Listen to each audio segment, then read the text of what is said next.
सुप्रभात। कक्षा 12वीं के बच्चों के लिए पिछले बार अगर आपको याद है तो मैंने आपके अंतिम उपन्यास के 9 भाग, है ना, अंतिम 9 और 10 है, 9 भाग मैं ऑलरेडी आपको शुरू करा चुकी थी। पेज नंबर 170 आपके उपन्यास के अंतर्गत पेज नंबर 170 है ना, उस पेज के सेकंड पैराग्राफ तक हम पहुंच चुके थे। आइए आगे क्या है हम देखते हैं। हो सके तो आज के ये 9 भाग हम खत्म करते हैं, है ना, हो सके तो, बट पॉसिबल नहीं है क्योंकि काफी लंबे हैं। चलिए, गीली चारपाई पर सिर्फ एक तकिया लगाए मैं लेटा, लेटा खुले आसमान को देखता रहा। यहाँ समर बात कर रहा है। सारे आकाश पर तारों की नक्काशी की हुई थी और कभी कभी एक तारा लपक कर जलती लकीर खींचता हुआ दूसरे दल में जा मिलता था। यानी बादल में जो भी चित्र उसे दिखाई दे रहा था वो देख रहा था। उसे देखकर मैं आश्चर्य अपने मन को समझाता था कि देखने में इसे जाते हुए एक पल भी नहीं लगा, लेकिन हो सकता है वास्तव में इसे हजारों वर्ष या हजारों प्रकाश वर्ष का समय लगा हो। अपना सौर मंडल बदलने की इस यात्रा में क्या कोई ऐसा तरीका नहीं हो सकता कि इसी जीवन में आदमी इन सारे नक्षत्रों की यात्रा करके देख सके आखिर वहां लोग किस तरह रहते हैं। फिर मन में झुंझलाता, हम अपनी दुनिया के बारे में तो जानते नहीं हैं, सारे नक्षत्र मंडल के बारे में जानेंगे।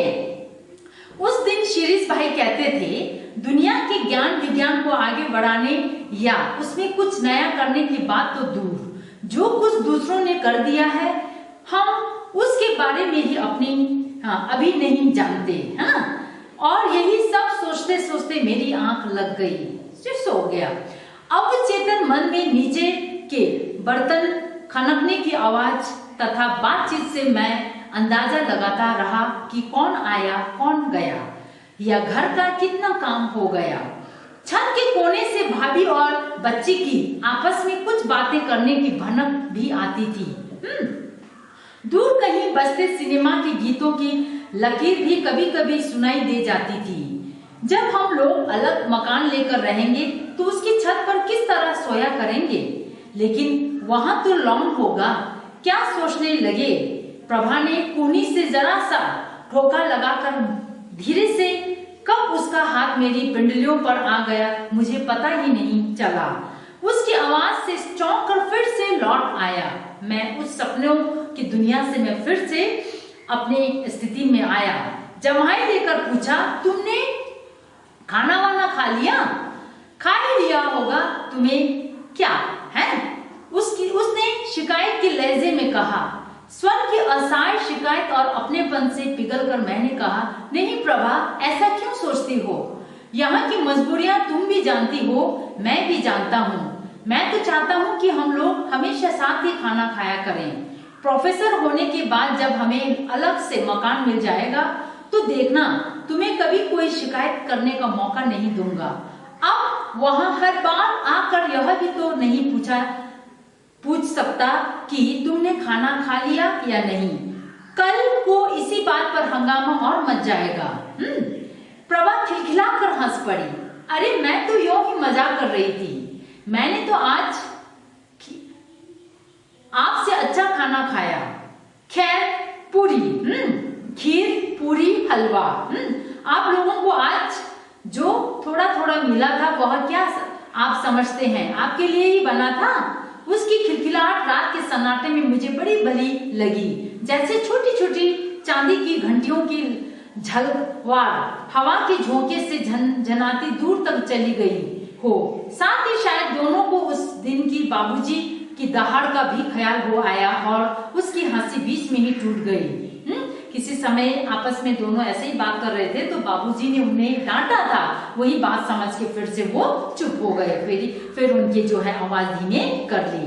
बात को भुलाने के लिए मैंने पूछा, क्यों भाई, ऐसी आज क्या खास बात थी, है ना, खीर वीर खाने, हलवा खाने की? मैंने तो साझा की किसी की शादी ब्याह से आया होगा।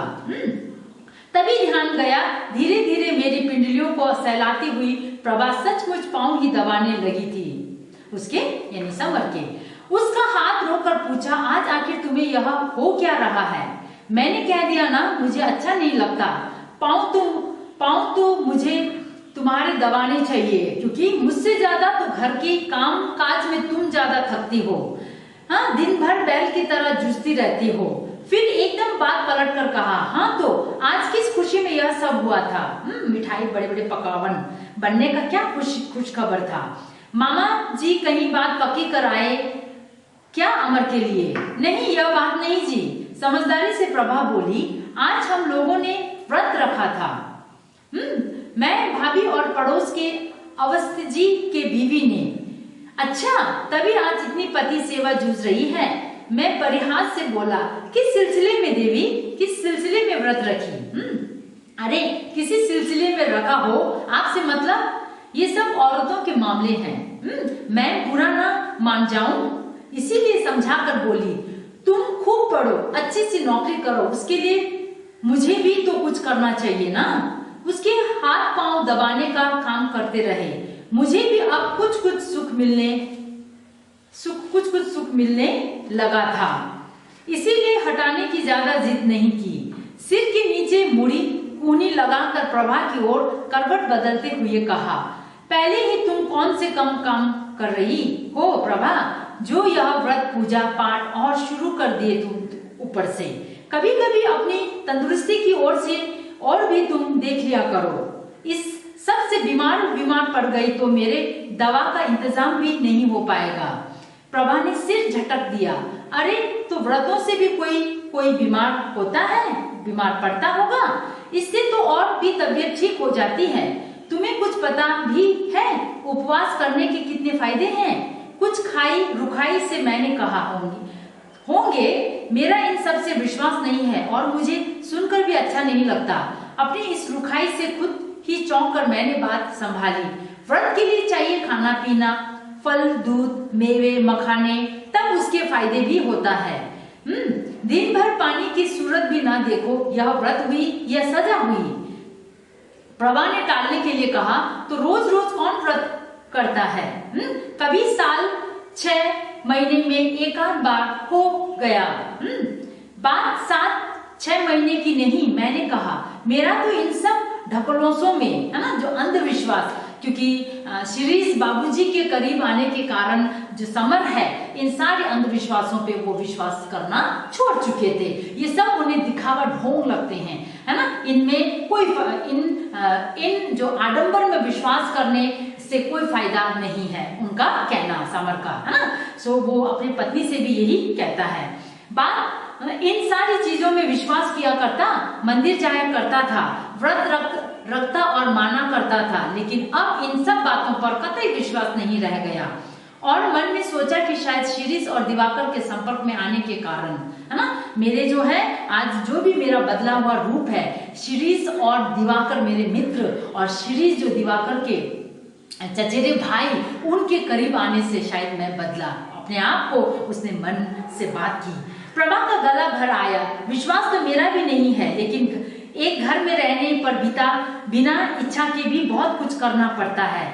मैं भी पढ़ी लिखी हूँ। प्रभा का जवाब, मैं भी एक पढ़ी लिखी हूँ, है ना। मैं भी इन सब बातों पे विश्वास नहीं करती, लेकिन हमारे घर में काफी सदस्य है। जिस घर में हम लोग रहते हैं, हमारे घर में परिवार के काफी सदस्य है, जिनके चलते मुझे करना पड़ता है। उनको खुश करने के लिए ही सही मुझे इन्हें पालन करना पड़ता है। भाभी ने रखा था, मैं नहीं रखती तो कितना उधम मचता। चलो किसी अच्छी ही भावना से रखा था, अब तुम उसके लिए लड़ो तो मत। फिर मुझे असमझाती हुई सी बोली, व्रत तो एक संकल्प को याद दिलाया रखने का बहाना होता है मेरा सिर। मुझे गुस्सा आ गया।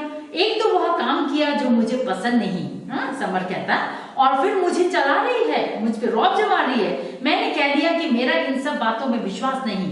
एक तो दिन भर इतनी हाड़ तोड़ मेहनत करो, ऊपर से ये दिन भर तो वो घर के परिवार के लिए इतना सब कुछ करती है प्रभा, है ना। और ऊपर से अपने आप को व्रत रख के इतना तकलीफ दो, मैं नहीं मानता, मुझे नहीं ठीक लगा ये। प्रभा के लिए वो कहता है समर। तब 2 दिन आंसू उसके गालों से लुढ़ककर मेरे पिंडलियों पर चूप पड़े। तुम्हारे हाथ जोड़ती हूँ, आज कुछ मत कहो, कल डांट लेना। उसके इस याचना भरे लहजे, इस स्वर और रोने से अचानक मेरे भीतर एक ऐसा ज्वार सा उमड़ा कि मैंने उसे खींचकर अपनी छाती से लगा लिया। ग्लानि से तन मन भर गया कि देखो वह बेचारी तो मेरे लिए, है ना, मेरे लिए व्रत रखी थी, मेरे और अपने भविष्य के लिए सारे दिन भूखी मरी, और मैं हूं कि अब उसे डांट रहा हूं। किसी बुरे उद्देश्य के लिए तो उसने किया नहीं। मान लो कोई सचमुच विश्वास से करता हो तो क्या इतनी छूट नहीं दी जानी चाहिए उसे? किसी को नमक पसंद है और किसी को मीठा। क्या यह उचित है कि मैं जबरदस्ती किसी से मीठा ही पसंद कराऊं? मैं भी सचमुच कभी कभी अति कर देता हूँ। अब उसे अपने किए पे समर को पछतावा होता है और वो मन ही मन अपने आप को समझाता है कि प्रभा ने जो किया उसके लिए या कोई भलाई के लिए तो उसने किया होगा, मैं क्यों उसे डांट रहा हूँ, है ना। वो फिर शांत हो जाती है। आज हमने पढ़ा 173 173 पेज नंबर तक हमने पढ़े फर्स्ट पैराग्राफ के। अगले कक्षा में हम फिर मिलते हैं, है ना। आज के लिए यहीं रखती हूँ, धन्यवाद।